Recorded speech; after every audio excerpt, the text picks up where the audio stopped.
మళ్ళీ మాట్లాడుకుంటారు సెక్యూరిటీ అన్నీ ఉండాలి మనకి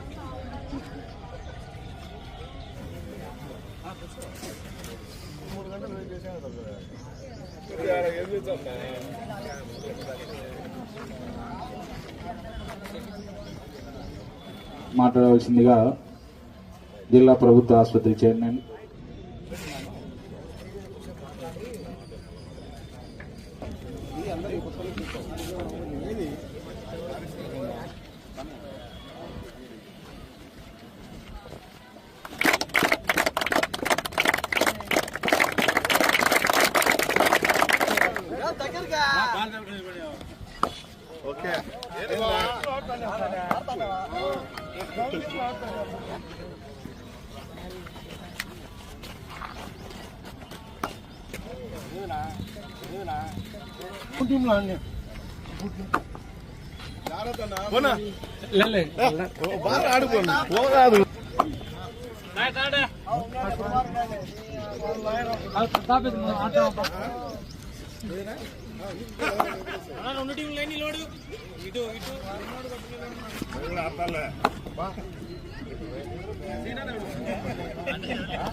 వేసినాక అడుగుతాలే ఈ అబ్బాయి చెప్తారు సార్ పైకి నువ్వు వేసినాక చెప్తాలే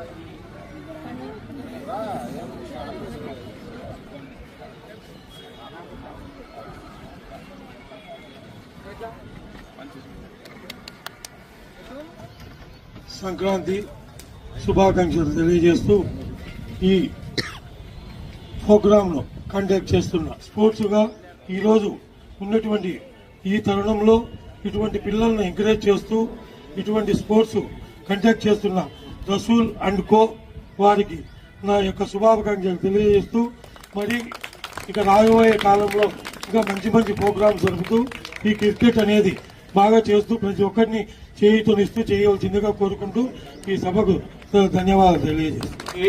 సంక్రాంతి శుభాకాంక్షలు. ఈరోజు ఈ టోర్నమెంట్ నిర్వహిస్తున్న కొండారెడ్డి యువసేన వారికి మరియు వారి మిత్ర బృందానికి అందరికీ ధన్యవాదాలు తెలపాలి మనము. ఎందుకంటే ఈ సంక్రాంతి పండుగ వచ్చినప్పుడల్లా ఏదో ఒక స్పోర్ట్స్ నడిపించడం ప్రొద్దుటూరులో చాలా మందికి ఆనవాయితీ. ఆ విధంగా ఈ రోజు క్రికెట్ ని ఆ తర్వాత ఇంకా స్పోర్ట్స్ ని కూడా ఎందరూ నిర్వహిస్తున్నారు. ఇవన్నీ బాగా ఉండాలంటే ఖచ్చితంగా మనం ఇంకా వాళ్ళకి ప్రోత్సహించి ఇలాంటి టోర్నమెంట్లు ఇంకా జరిపించేటట్టు చేయాలా. అలాగే మనం ఉండే ఈ పరిస్థితుల్లో ఈ రాష్ట్రంలో యువత అంటే ఎవరు? ఈ దేశాన్ని నిర్మించడానికి భావి పౌరులు మీరు.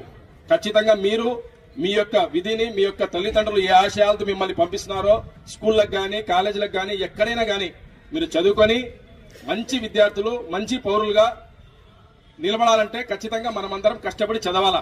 అలాగే ఈ పండుగలన్నీ వచ్చేది ఎందుకంటే మామూలప్పుడు మనం అందరం కలిసాలంటే కలిసారు. దేవుడు ఏదో విధంగా పండుగలు సృష్టించాడు కాబట్టి ఆ పండుగలు వచ్చినప్పుడు ఎక్కడుండే వాళ్ళు కూడా ఊర్లకు వస్తారు, అందరూ కలుస్తారు ప్రేమగా ప్రతి ఒక్కరం కలిసి ఈ ఆటలు స్పోర్ట్స్. అలాగే అన్న చెప్పినట్టు స్పోర్ట్స్ అనేది క్రికెట్ అనేది మన ఇండియాకు మొట్టమొదటి అందరికీ ఇష్టమైన ఆట. ప్రపంచంలో కూడా మంచి పెద్ద ఆటల్లో ఇదొక ఆట. మీరందరూ కూడా రేపటి రోజు చదువుకొని ఈ దేశ నిర్మాణంలో ఈ రోజు ఎట్లా మన చంద్రబాబు నాయుడు కష్టపడుతున్నారో రాష్ట్రాన్ని విడిపోయినాక మనం నిర్మించాలా రాజధాని, మనం ఆంధ్రప్రదేశ్ ని నెంబర్ 1 తీసుకురావాలంటే ప్రతి ఒక్కరు కష్టపడాలా. ఈ 75 ఏళ్ల వయసులో ఆయన కష్టపడుతున్నారు.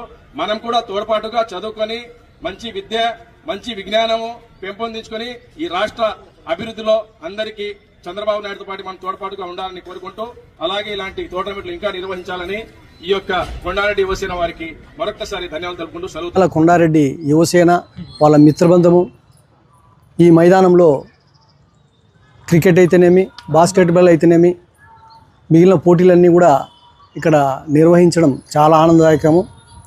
ఈ కార్యక్రమానికి హాజరైన మా మిత్రులందరికీ, స్టేజ్ పైన మిత్రులకు, అదేవిధంగా ఈరోజు ఫస్ట్లో పోటీలో క్రికెట్లో పాల్గొనే youth cricket club and Jammalamadugu cricket పిల్లలందరికీ కూడా సంక్రాంతి శుభాకాంక్షలు తెలియజేస్తున్నాను.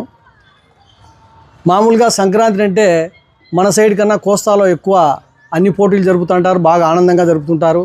కానీ మన సైడ్ కూడా ఇప్పుడు సంక్రాంతి బాగా ఉత్సాహంగా జరపాలనే ఉద్దేశంతో రసూల్ బృందం ఈరోజు అన్ని పోటీలు నిర్వహించి ఒక పోటీలో పాల్గొనే వాళ్ళైతేనేమి, ప్రజలకైతేనేమి ఉత్సాహం నింపాలనే ఉద్దేశంతో మంచి కార్యక్రమం ఈరోజు చేపట్టారు. దానికి గాను వాళ్ళందరికీ ధన్యవాదాలు తెలియజేస్తూ, ఈరోజు ఈ కార్యక్రమంలో పాల్గొనే పిల్లలందరూ మంచి పోటీలో పాల్గొని మంచి ఫలితాలను సాధిస్తారని నేను ఆశిస్తూ, ఈ సంక్రాంతి సంబంధంగా ఈ జరిగే పోటీలన్నీ కూడా ఉత్సాహభరితంగా జరగాలని, మంచి విజయం సాధించాలని నేను కోరుకుంటూ విరమించుకున్నాను. Thank you. ఈ సంక్రాంతి సంబరాలు మన ఊరు మన ఎమ్మెల్యే, అందులో భాగంగా ఈరోజు క్రికెట్ టోర్నమెంట్ నిర్వహించడం జరిగింది. అందరూ పిల్లలు, యువత ఎక్కువ ఉంది, చిన్నపిల్లలు బాగా అండర్-12, అండర్-13 ఏజ్ గ్రూప్ వాళ్ళు ఉన్నారు. ఈ మధ్యనే చూసాం మనం వరల్డ్ కప్, ఉమెన్స్ వరల్డ్ కప్లో శ్రీచరణి, మన కడప జిల్లాకు చెందిన అమ్మాయి, మనకందరికీ గర్వకారణంగా వరల్డ్ కప్ సాధించింది. ఇక్కడ క్రికెట్ నెట్స్లో కూడా ప్రాక్టీస్ చేస్తానిందంట అమ్మాయి. అదేవిధంగా ఇక్కడ 12 ఏళ్ళ పిల్లలు, 13 ఏళ్ళ పిల్లలు ఉన్నారు. వీళ్ళల్లో కూడా మన కడప జిల్లాకు సంబంధించి ఎవరో ఒకరు మన వాళ్ళు కూడా ఇండియా టీం తరఫున ఆడాలని, అది మనకు కడప జిల్లాకు, మన ప్రొద్దుటూరుకు గర్వకారణంగా నిలబడాలని నేను కోరుకుంటున్నాను. అందరికీ సంక్రాంతి శుభాకాంక్షలు మరొకసారి తెలియజేసుకుంటున్నాను. కొండారెడ్డి యువసేన ఆధ్వర్యంలో, రసూల్ గౌస్ గారి ఆధ్వర్యంలో మంచి స్పోర్ట్స్ పెట్టారు. దీనికి మంచి రెస్పాండింగ్ వస్తుంది. దీన్ని ఇంకా ఎంకరేజ్ చేయాలని కోరుకుంటున్నాను. ప్రతి ఒక్కరూ తప్పనిసరిగా యూట్యూబ్లోకి వెళ్ళి కడప వార్తను లైక్ చేయండి, సబ్స్క్రైబ్ చేయండి. ఇట్లు మీ జి రమణయ్య, ఎడిటర్, కడప వార్త.